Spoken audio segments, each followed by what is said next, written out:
नेतृत्वाखाली 50 मधून 42 उमेदवार आमचे निवडून आले होते।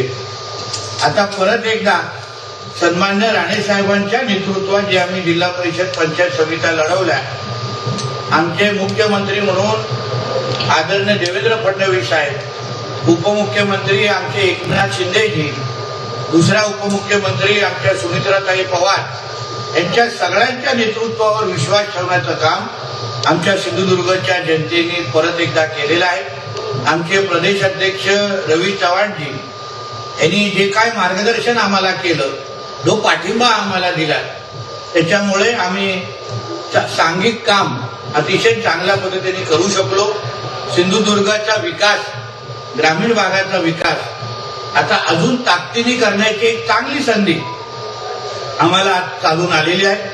आज केंद्रात आणि राज्यात भारतीय जनता पक्ष, एनडीए आणि महायुतीचं सरकार आहे आणि म्हणून सत्तेच्या माध्यमातून आमच्या या ग्रामीण भागाच्या शेवटच्या टोकापर्यंत विकास पोहोचवण्याचं काम आता आम्ही आमच्या जिल्हा परिषद पंचायत समित्यांच्या माध्यमातून करू।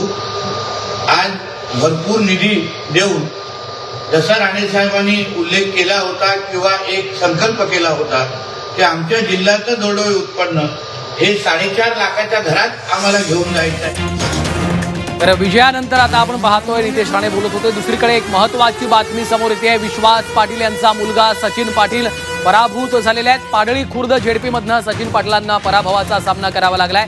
राष्ट्रवादीच्या राजू सूर्यवंशी यांनी देखील विजय प्राप्त केलेला आहे।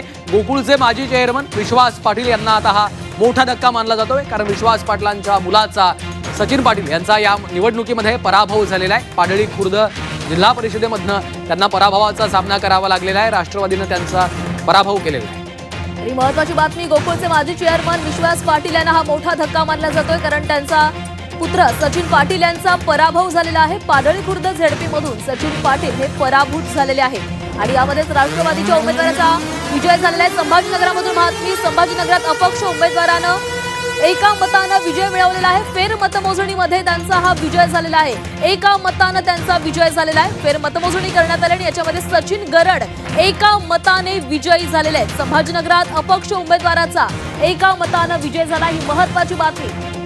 निश्चितच आपण पाहतोय प्राची, या निवडणुकीमध्ये एक एक मत का महत्त्वाचं असतं त्याचा प्रत्यय या निकालामध्ये येताना आपल्याला दिसतोय। सचिन गरड यांनी फेर मतमोजणीची मागणी केलेली होती आणि त्यामध्ये केवळ एका मतानं त्यांनी विजय प्राप्त केलेला आहे। त्यामुळे ही कार्यकर्त्यांची निवडणूक असते, एक एक मत या निवडणुकीमध्ये महत्त्वाचं असतं आणि त्या दृष्टीनं देखील प्रत्येक उमेदवार हा प्रयत्न करत असतो आणि एका मतानं जेव्हा विजय होतो तेव्हा त्या मताची किंमत पुन्हा एकदा आपल्याला कळते आणि तसाच काहीचा प्रकार संभाजीनगरामध्ये अपक्ष उमेदवारासोबत होताना आपल्याला दिसतोय। सचिन गरड यांनी फेर मतमोजणीची मागणी केलेली होती, फेर मतमोजणी घेण्यात आली, त्यानंतर केवळ एक मत त्यांना जास्त मिळालं, त्यामुळं सचिन गरड यांचा एका मतानं विजय होताना आपल्याला संभाजीनगरात पाहायला मिळतो। अपक्ष उमेदवार आहेत, त्यांनी फेर मतमोजणीची मागणी केली होती आणि त्यानंतर हा एका मतानं केवळ त्यांचा विजय झालेला आपण या ठिकाणी पाहतो।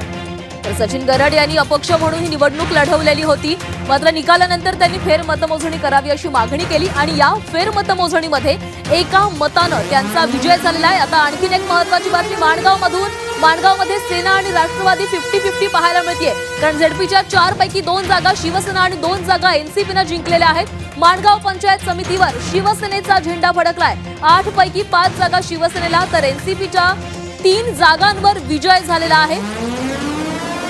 लातूरमधून बातमी, लातूरमध्ये शिवसेना उद्धव बाळासाहेब ठाकरे पक्षाला मोठा धक्का बसलाय। लोदगा गटातून अरुणा सोमवंशी यांचा पराभव झालेला आहे। जिल्हा प्रमुख संतोष सोमवंशी यांच्या त्या पत्नी होत्या आणि त्यांचा आता यामध्ये पराभव झालाय। भाजपच्या उमेदवाराचा यामध्ये विजय झालेला आहे। लातूरमधून मोठी बातमी, शिवसेना उद्धव बाळासाहेब ठाकरे पक्षाला हा मोठा धक्का बसलेला आहे।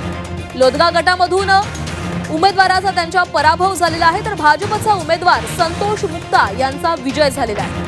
निश्चितच लातूरमध्ये आपण पाहतो या निवडणुकीमध्ये पंचायत समिती जिल्हा परिषदेच्या निकालामध्ये लातूरमध्ये विशेषतः भाजप विरुद्ध काँग्रेस असं काहीसं चित्र आणि काटेकी टक्कर दोन्ही पक्षांमध्ये भाजप आणि काँग्रेसमध्ये लातूरमध्ये आपण बघतोय आणि त्या ठिकाणी आता भाजपच्या संतोष मुक्ता यांचा विजय झालेला आहे। लातूरमध्ये शिवसेना ठाकरे पक्षाला हा मोठा धक्का मानला जातोय। लोदगा गटातनं अरुणा सोमवंशी या पराभूत झालेल्या आहेत। जिल्हा प्रमुख संतोष सोमवंशी यांच्या त्या पत्नी आहेत, त्यांना पराभवाचा सामना करावा लागलेला आहे। भाजपच्या संतोष मुक्ता यांनी त्यांचा पराभव केलेला आहे, भाजपचा तिथे विजय झाला। तिकडे पुण्याच्या अखेर पंचायत समितीवर ठाकरेंची सत्ता आलेली आहे. 16 पैकी 12 जागांवर शिवसेना युबीटीनं विजय प्राप्त केलेला आहे. आमदार बाबाजी काळे यांच्या बहिणीचा मात्र पराभव झालेला आहे. खेडमधील झेडपीच्या 5 जागा त्यांनी जिंकलेल्या आहेत. शिवसेना ठाकरे पक्ष त्यांची सत्ता येताना आपल्याला पुण्याच्या खेड पंचायत समितीवर पाहायला मिळते. 16 पैकी 12 जागांवर शिवसेना युबीटीचे उमेदवार विजयी झालेले आहेत. आमदार बाबाजी काळे यांच्या बहिणीला मात्र पराभवाचा सामना तिथे करावा लागलेला. पुण्याच्या खेडमधून महत्वाची बातमी. पुण्याच्या खेड पंचायत समितीवर ठाकरेंची सत्ता आलेली आहे. 16 पैकी 12 जागांवर शिवसेना उद्धव बाळासाहेब ठाकरे पक्षाला विजय मिळवलेला आहे. मात्र बाबाजी काळेंच्या बहिणीचा यामध्ये पराभव झालाय. खेडमधील झेडपीच्या 5 जागाही शिवसेना उद्धव बाळासाहेब ठाकरे पक्षानं जिंकलेल्या आहेत. पुणे जिल्ह्यामध्ये राष्ट्रवादी अनेक जागांवर निवडून येते. त्यातच आता रायगड कर्जतमध्ये मोठी बातमी. थोरवेंना मोठा धक्का बसलेला आहे, कारण परिवर्तन विकास आघाडीला घवघवीत यश मिळालेलं आहे. जिल्हा परिषदेमध्ये 6 पैकी 6 जागांवर परिवर्तन विकास आघाडीचा विजय झालाय. शिवसेना आणि भाजप महायुतीचा सुपडा साफ झालाय. त्यामुळे रायगड कर्जतमध्ये आमदार महेंद्र थोरवे यांना हा मोठा धक्का मानला जातोय. रायगडमध्ये राष्ट्रवादी आणि शिवसेनेमध्ये चुरशीची लढत होती. मात्र यामध्ये आता आमदार थोरवे यांना हा मोठा धक्का बसलेला आहे, कारण परिवर्तन विकास आघाडीला घवघवीत यश मिळालंय. 6 पैकी 6 जागांवर जिल्हा परिषदेमध्ये परिवर्तन विकास आघाडीचा विजय झालेला आहे. निश्चितच शिवसेना आणि भाजप महायुतीचा सुपडा साफ होताना आपण पाहतोय. रायगड कर्जतमध्ये निश्चितच आमदार थोरवे यांच्यासाठी हा मोठा धक्का मानला जातोय.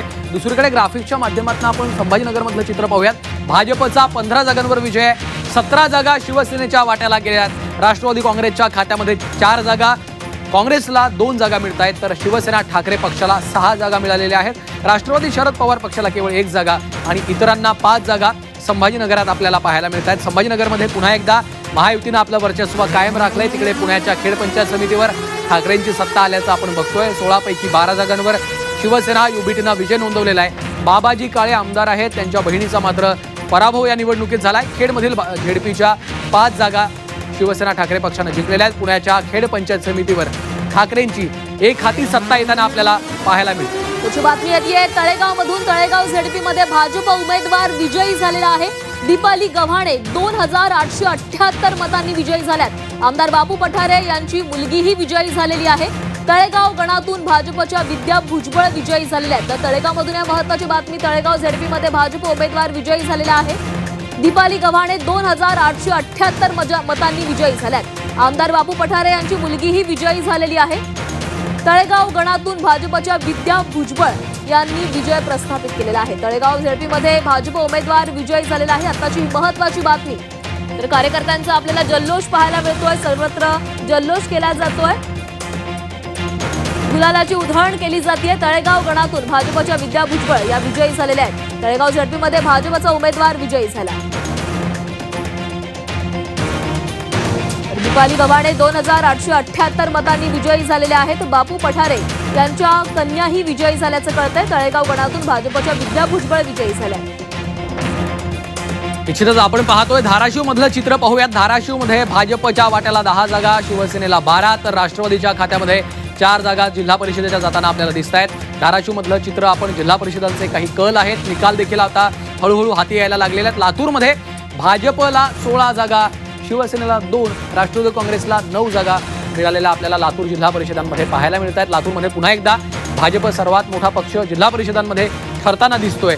तर ग्राफिक्सच्या माध्यमातून पुन्हा एकदा नजर टाकूयात.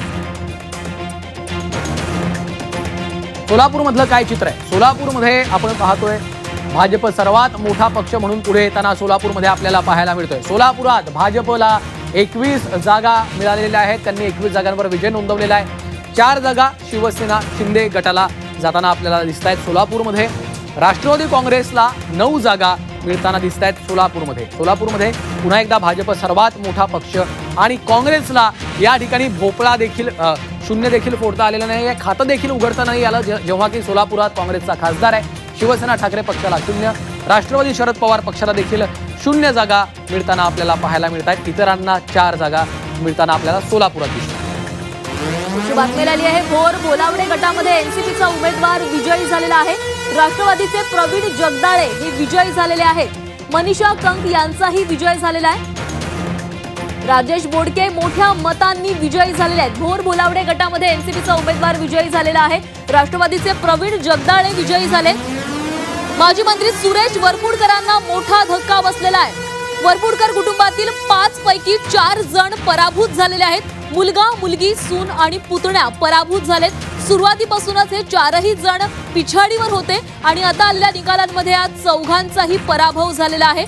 मुलगा, सून, पुतण्या यांचा यामध्ये पराभव झालेला आहे. त्यामुळे वरपुडकरांना हा मोठा धक्का मानला जातोय. तर लोहगाव गटातून अजित वरपुडकर हे विजयी झालेले आहेत. केवळ 1 जण हा विजयी झालेला आहे, बाकी 4 जण हे पराभूत झालेले आहेत. निश्चितच आपण पाहतोय राज्यामध्ये अनेक दिग्गजांची प्रतिष्ठा पणाला लागलेली होती. अनेकांचे नातेवाईक या निवडणुकीच्या रिंगणात होते. तर काही ठिकाणी आपला गड राखण्यात अनेकांना यश आलेलं आहे. मात्र काही ठिकाणी माजी मंत्री असलेल्या जसा सुरेश वरपुडकर यांना मोठा धक्का बसलाय. अनेक दिग्गजांना आपला गड राखता आलेला नाही आहे.